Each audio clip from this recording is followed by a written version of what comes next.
Class 7-এর রায় মার্টিনের প্রশ্নবিচিত্রা বই থেকে দ্বিতীয় পর্যায়ক্রমিক মূল্যায়নের 13 নম্বর স্কুলের প্রশ্নগুলোকে সমাধান করব। একের প্রথম প্রশ্ন, সূচিচিত্র ক্যামেরায় বস্তু ক্যামেরার দূরত্ব একই রেখে ক্যামেরার দৈর্ঘ্য বাড়ালে প্রতিকৃতি হবে বস্তুর আকারের চেয়ে বড়। কোনো চুম্বকের চৌম্বক দৈর্ঘ্য এক্স এবং জ্যামিতিক দৈর্ঘ্য ওয়াই হলে কোন সম্পর্কটি সঠিক? ডি অপশন সঠিক। 3 নম্বরের প্রশ্ন, সূচিচিত্র ক্যামেরায় পাওয়া যায় প্রতিকৃতি চুম্বক পদার্থ নয়, কাঠ। 5 নম্বরের প্রশ্ন, কোন প্রতীকটি সুইচ অফ অবস্থা বোঝায়? এতে আছে একটা সেলের ব্যাটারি, আর বিতে বাল্ব, সি হচ্ছে বদ্ধ বর্তনী, আর ডি হচ্ছে মুক্ত বর্তনী। তাহলে D option right.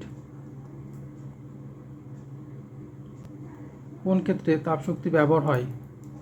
Steam engine চালাতে। ইলেকট্রিক বাল্বের ফিলামেন্ট তৈরি হয় টাংস্টেন ধাতু দিয়ে। 2-এর প্রথম প্রশ্ন, শূন্যস্থান পূরণ করো। ড্যাশ সাংকেতিক চিহ্নটি দুটি তড়িৎ সেলের সমবায় প্রকাশ করে। এই যে সাংকেতিক চিহ্ন, দুটি সেলের ব্যাটারির সাংকেতিক চিহ্ন। দ্বিতীয় প্রশ্ন, শূন্যস্থান পূরণ করো। যানবাহন থেকে জীবাশ্ম জ্বালানি দহনের ফলে নির্গত বিষাক্ত কার্বন ঘটিত গ্যাসটি হলো কার্বন মনোক্সাইড। মসৃণ আয়নায় আলোর কী ধরনের প্রতিফলন ঘটে? নিয়মিত। অতিবেগুনি রশ্মির একটি ক্ষতিকর প্রভাব লেখো। অতিবেগুনি রশ্মি সরাসরি চোখে পড়লে চোখের লেন্সের ক্ষতি করে। এই রশ্মি চোখের মধ্যে যে আলোক সংবেদী স্তর রেটিনা আছে তারও ক্ষতি করে। এলইডি এর পুরো কথাটি হলো লাইট এমিটিং ডায়োড। সৌরশক্তি ব্যবহার হয় এমন একটি যন্ত্রের নাম লেখো। সোলার ক্যালকুলেটর সৌরশক্তি ব্যবহার হয়। শূন্যস্থান পূরণ করো। আকর্ষণের পূর্বে ড্যাশ হয়, আকর্ষণের পূর্বে আবেশ হয়। 3-এর প্রথম প্রশ্ন, খালি বালতির ভিতরে একটি কয়েন রেখে। 3-এর প্রথম প্রশ্ন, খালি বালতির ভিতরে একটি কয়েন রেখে বালতিটি জলপূর্ণ করার পর উপর থেকে দেখলে কয়েন কিছুটা উপরে উঠে এসেছে বলে মনে হয় কেন? উত্তর এখান থেকে এই পর্যন্ত। অথবা যে প্রশ্নটা আছে দেখো, পদার্থের উপাদান ঘনত্ব বা প্রাকৃতিক ঘনত্ব এবং আলোকীয় ঘনত্ব পরস্পর নিরপেক্ষ দুটি রাশি। বক্তব্যের সপক্ষে যুক্তি দেখাও। উপাদান ঘনত্ব বস্তুর ভর এবং আয়তনের উপর নির্ভর করে, যেখানে আলোকীয় ঘনত্ব আলোর প্রতিসরণের উপর নির্ভর করে। একটি বস্তুর উপাদান ঘনত্ব বেশি হতে পারে কিন্তু তার আলোকীয় ঘনত্ব কম হতে পারে, আবার বিপরীত হতে পারে। যেমন হীরা এর উপাদান ঘনত্ব কম হলেও এর আলোকীয় ঘনত্ব অনেক বেশি।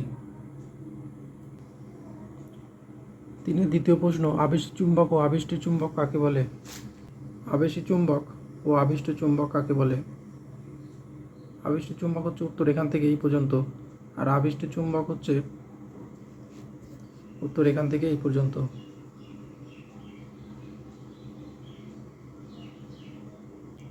3-এর তৃতীয় প্রশ্ন, এলইডি কথাটির পুরো নাম লেখো। Light emitting diode. এলইডিকে সহজে দেখে কিভাবে এর ধনাত্মক ও ঋণাত্মক প্রান্ত চেনা যায়? সাধারণত এলইডি এর একটি প্রান্ত দৈর্ঘ্যে বড় ও অন্য প্রান্তটি দৈর্ঘ্যে ছোট হয়। এই দৈর্ঘ্যে বড় প্রান্তটি ধনাত্মক এবং ছোট প্রান্তটি ঋণাত্মক মেরুকে নির্দেশ করে।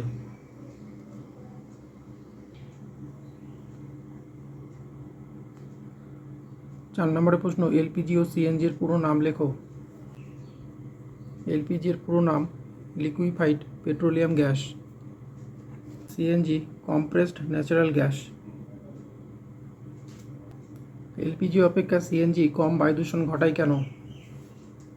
এলপিজি এর মূল উপাদান প্রোপেন ও বিউটেন এবং সিএনজি এর প্রধান উপাদান মিথেন ও আণবিক গুরুত্বসম্পন্ন গ্যাসীয় হাইড্রোকার্বনের মিশ্রণ। সিএনজি গ্যাস মিশ্রণ দুটিতে উপাদান হিসেবে লেড, সালফার বা নাইট্রোজেন ঘটিত কোনো যৌগ না থাকায় সেই সব পদার্থের দহনে যথেষ্ট তাপ সৃষ্টি হলেও ধোঁয়া বা ছাই একেবারেই উৎপন্ন হয় না। এই কারণেই এরা কম দূষণ ঘটায়। 4-এর প্রথম প্রশ্ন, অভিসারী ও অপসারী রশ্মিগুচ্ছের ছবি এঁকে দেখাও। একটি সপ্রভ বস্তুর উদাহরণ দাও। সপ্রভ বস্তুর উদাহরণ হচ্ছে সূর্য। অভিসারী রশ্মিগুচ্ছ কাকে বলে আর এর ছবিটা দেখে নাও। আর এটা হচ্ছে অপসারী রশ্মিগুচ্ছ আর এই ছবি। অথবাতে যে প্রশ্নটা আছে, প্রচ্ছায়া উপচ্ছায়া কাকে বলে, পার্শ্বীয় পরিবর্তন হয় এমন দুটি ইংরেজি লেটার লেখো। প্রচ্ছায়া কাকে বলে, উত্তর এখান থেকে এই পর্যন্ত। উপচ্ছায়া কাকে বলে, উত্তর এখান থেকে এই পর্যন্ত।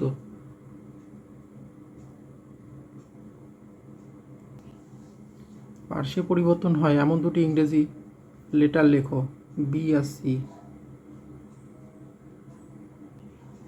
দ্বিতীয় প্রশ্ন, দণ্ডচুম্বকের চৌম্বক দৈর্ঘ্য ও জ্যামিতিক দৈর্ঘ্যের মধ্যে সম্পর্ক কী? চুম্বকের দুই মেরুর মধ্যবর্তী সরলরৈখিক দূরত্বকে চৌম্বক দৈর্ঘ্য বলে। চৌম্বক দৈর্ঘ্য সবসময় চুম্বকের জ্যামিতিক দৈর্ঘ্যের থেকে কিছুটা কম হয়। একটি দণ্ডচুম্বকের জ্যামিতিক দৈর্ঘ্য 10 সেন্টিমিটার হলে চৌম্বক দৈর্ঘ্য কত হবে? চৌম্বক দৈর্ঘ্য হয় চুম্বকটির জ্যামিতিক দৈর্ঘ্য গুণ 0.86। তা তোমার জ্যামিতিক দৈর্ঘ্য দেওয়া আছে 10 সেন্টিমিটার, আর 0.86 যদি এর সাথে গুণ করা হয় তাহলে কত হবে? 8.6 সেন্টিমিটার। চৌম্বক দৈর্ঘ্য হবে 8.6 সেন্টিমিটার। তোমার কাছে একটি দণ্ডচুম্বক আছে, চুম্বকটি মাঝামাঝি ভেঙে দিলে মোট কতগুলি চুম্বক মেরু থাকবে? বুঝিয়ে লেখো চৌম্বক ক্ষেত্র কী?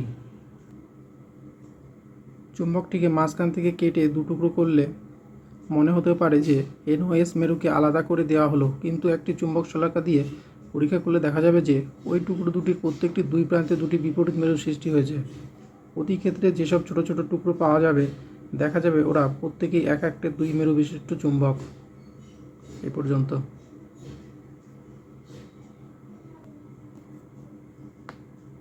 ওর সাথে যে প্রশ্নটা ছিল চৌম্বক ক্ষেত্র কি, উত্তর এখান থেকে এই পর্যন্ত।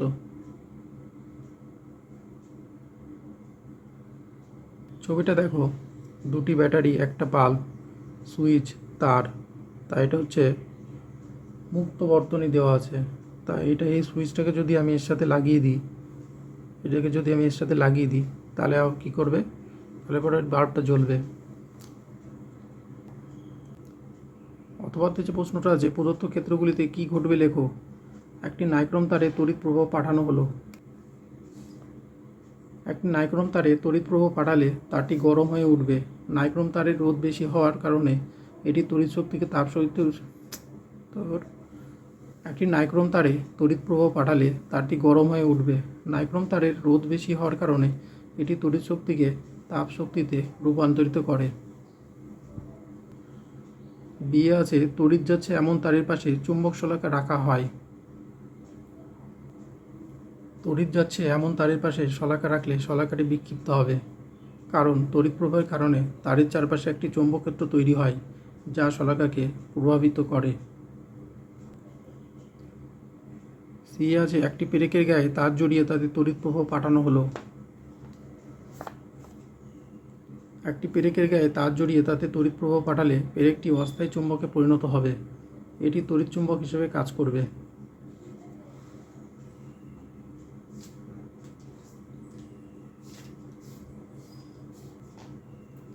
4 নম্বরের প্রশ্ন, বায়ুকল কি? বায়ুকল বসানোর দুটি উপকারী দিক লেখো।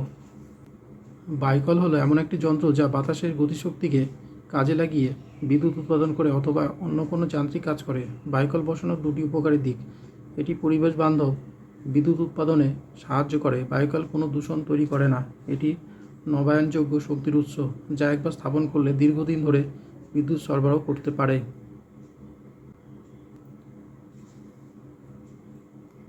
একটি পরিবেশ বান্ধব শক্তির উদাহরণ দাও। সৌরশক্তি। জীবাশ্ম জ্বালানি ব্যবহার না করেও আরও বেশি পরিবেশ বান্ধব শক্তি ব্যবহার করা উচিত কেন? দুটি যুক্তি দাও। জীবাশ্ম জ্বালানি দহনের ফলে পরিবেশ ক্রমাগত দূষিত হচ্ছে, তাই পরিবেশকে বাঁচাতে নিম্নলিখিত প্রতিকারগুলি মেনে চলতে হবে। যথাসম্ভব জীবাশ্ম জ্বালানি ব্যবহার কমিয়ে তার পরিবর্তে অপ্রচলিত নবীকরণযোগ্য পরিবেশ বান্ধব শক্তির ব্যবহার করতে হবে। বনসৃজন গড়ে তুলতে হবে। LPG ও CNGর ব্যবহার বাড়াতে হবে। লাইফ সায়েন্সের 1-এর প্রথম প্রশ্ন, স্কুটেলাম দেখতে পাওয়া যায় ভুট্টা বীজে। কুমড়ো ফুল হলো এক লিঙ্গ। শ্বাসমূল দেখতে পাওয়া যায় সুন্দরী গাছে। যে প্রক্রিয়ায় পরিবেশে ফুলের গন্ধ বা ধূপকাঠি জ্বালালে সারা ঘরে গন্ধ ছড়িয়ে পড়ে তা হলো ব্যাপন। শূন্যস্থান পূরণ করো। 2-এর প্রথম প্রশ্ন, ড্যাশ পরাগযোগ ঘটে দুটি ভিন্ন উদ্ভিদের মধ্যে। ইতর পরাগযোগ ঘটে দুটি ভিন্ন উদ্ভিদের মধ্যে। দ্বিতীয় প্রশ্ন, যৌগিক পত্র অনেকগুলি পত্রক নিয়ে গঠিত। তৃতীয় প্রশ্ন, ফুলের পরাগধানীতে পরাগরেণু থাকে। আচ্ছা, আমের ড্যাশ অংশ আমরা খাই, মধ্যতক আমের মধ্যতক অংশ আমরা খাই। আচ্ছা, 3 এ স্তম্ভ বিস্তম্ভ মিলিয়ে লেখো। 1 নম্বর আছে কোষপ্রাচীর। কোষপ্রাচীর হবে হচ্ছে সি, উদ্ভিদ। ডিম্বক নাভি বা হাইলাম এ। ডিম্বক নাভি বা হাইলাম হবে এ, মটর। শামুক পরাগী হচ্ছে কচু। খর্বধাবক কচুরিপানা। 4 প্রথম প্রশ্ন, তরলে তরলে ব্যাপনের একটি উদাহরণ দাও। চিনির রস ও জলের মধ্যে ব্যাপন। কোন বীজের ফলত্বক ও বীজত্বক সংযুক্ত থাকে? ভুট্টা বীজ। পাথরকুচি পাতার বিশেষত্ব কী? বংশ বিস্তারে সাহায্য করে। 4 প্রশ্ন, তেজপাতায় কী ধরনের শিরাবিন্যাস দেখতে পাওয়া যায়? জালিকাকার। 4 নম্বর প্রশ্ন, তেজপাতায় কী ধরনের শিরাবিন্যাস দেখতে পাওয়া যায়? জালিকাকার। 5 নম্বরের প্রশ্ন, পত্রবৃন্তের একটি কাজ লেখো। পত্রফলকের ভার বহন করা। 5 প্রথম প্রশ্ন, কিশমিশকে জলে ভিজিয়ে রাখলে ফুলে ওঠে কেন? উত্তর দেখো, উত্তর এখান থেকে। আচ্ছা, শুকনো কিশমিশ জলে দিলে ফুলে ওঠে কেন? উত্তর এখান থেকে।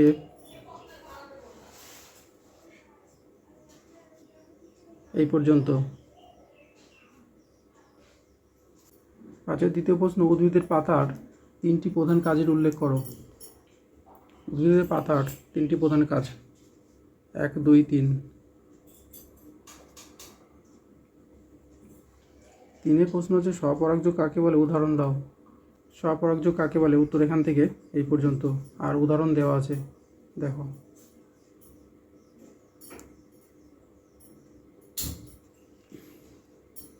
6 প্রথম প্রশ্ন, অঙ্কুরোদ্গম কাকে বলে? অঙ্কুরোদ্গম কাকে বলে? উত্তর এখান থেকে এই পর্যন্ত। তারপরে আছে মেদভেদী ও মেদবর্তী অঙ্কুরোদ্গম ঘটে এমন 2টি উদ্ভিদের নাম লেখো। মেদভেদী অঙ্কুরোদ্গম ঘটে কুমড়ো, তেঁতুল, বিন, তুলো বীজের মেদভেদী অঙ্কুরোদ্গম ঘটে।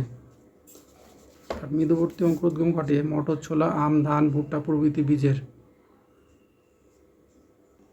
6 2, জবা ফুলের গর্ভকেশর চক্রের ছবি এঁকে বিভিন্ন অংশ চিহ্নিত করো। গর্ভকেশর চক্র বা স্থিতিস্থাপক। 6 3, একটি আদর্শ প্রধান মূলের চিহ্নিত চিত্র অঙ্কন করো। তো দেখো, একটা আদর্শ মূলের চিহ্নিত চিত্র